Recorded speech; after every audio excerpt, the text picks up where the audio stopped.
The other requirement of IDEA that is very important is what we refer to as the exclusionary clause. And that means that when we put the data together and we make an eligibility determination, we have to provide assurance that the problem is not related to limited English proficiency. It's not related to a cultural difference, to economic disadvantage, or to lack of opportunity to learn. And so those provisions apply very directly to English language learners.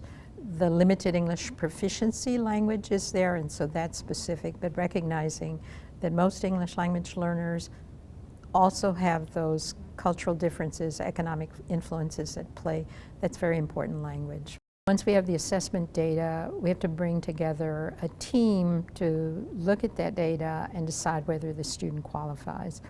And I think that's where the multidisciplinary teams that come together have to have expertise not only about special education, but also about language, culture, economic status, and other influences, so that you get broad-based enough expertise so you're not making the judgment by only looking at the special education eligibility criteria without considering how language and culture might play a role.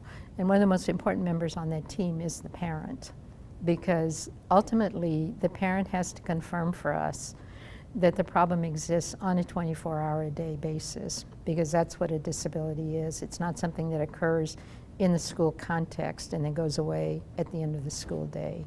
And so getting the parent's perspective becomes critical. If parents aren't there, we might rely on cultural brokers, for example, someone that really understands the child's home and community context, cultural group, and can help us interpret the results of the assessments and really make an accurate decision about whether the student qualifies.